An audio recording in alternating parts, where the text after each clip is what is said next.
The Vaznev-9k is every pro player's choice of SMG this year. You are not going to want to miss this video as I'm going to talk about the easiest ways to get this thing gold, and I'm going to give you an amazing weapon build where you're going to absolutely fry in pubs with it. Welcome to another episode of Orion Obtainment. Let's hop into it. The first challenge, like every gun, is just getting 50 kills. This is very easy. You guys know the deal. This will always just happen when you're leveling it up. One thing to note, however, is you won't even unlock this gun until you have the AK-74U at level 13. In order to get the 74U, you have to have the cast-off 545 at level 13. And in order to get the cast-off 545, you have to have the cast-off 762 at level 11.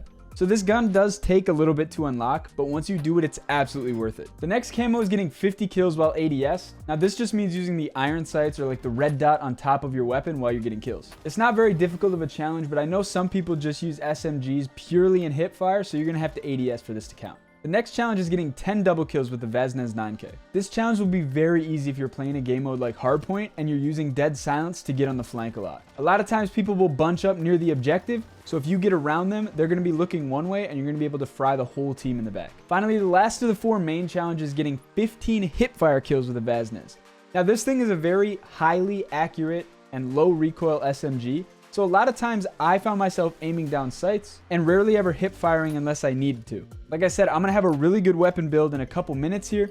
But right now, I'm going to give you a sneak peek at just your run-of-the-mill hip-fire build if you're having trouble with this challenge. Quickly, this is what I rock, but the only two attachments that really matter are going to be the F-Tac Grimline Laser, as that is going to tighten your hip-fire spread so much. And then surprisingly, the FT Tac Elite stock makes this thing so it has no recoil even while hip firing. If you find it too slow, you can try it with no stock, but I noticed that with no stock, I have a ton of recoil, so it's impossible to use. Anyway, hopefully that helps you with that challenge. Once you complete that, you are going to unlock the final gold challenge, which is getting 3 kills without dying 10 times. Now, with an SMG, you're not really going to be able to lock down a building with a long line of sight like you would with a sniper or an AR, DMR, etc. So in this, I would really recommend playing on a map like Albagra Fortress. I know you can't really choose the maps. And just run around inside the building and use those levels to your advantage. Go up and down the stairs, use something like a portable radar and dead silence to just absolutely cause havoc inside the building. And with the completion of that challenge, you're gonna have gold.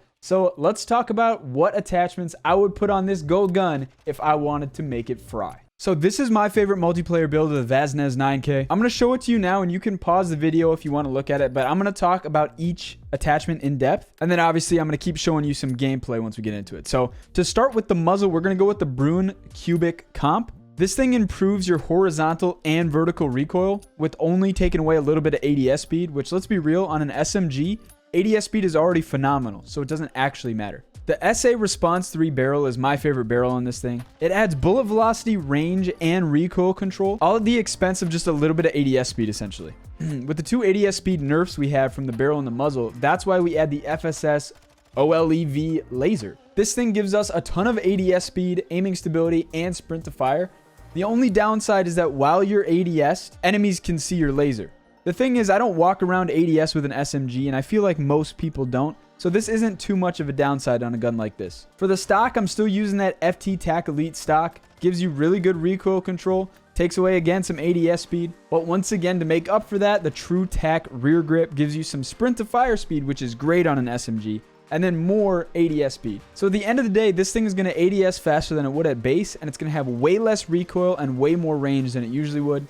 And to start with, this gun is very low recoil anyway. It kind of reminds me of that one Unicorn SMG from Black Ops 4, if you guys remember. I don't remember the exact name, but it's pretty good fire rate, good damage, good recoil. It's a very solid gun, and there's a reason the pros are using it. Finally, we'll do the staple of the Orion Obtainment series, and that is ranking this gun compared to every other gun in the game. And let me tell you, I do really like this gun, but it's surprisingly not that good, and that's why the pros are using it.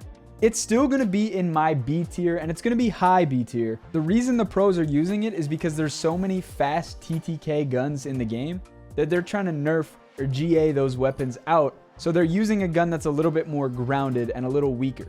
I would say it's still a solid SMG, but it's nowhere near a gun like the Fennec or the Hurricane. So for that reason, I'm putting it in B tier.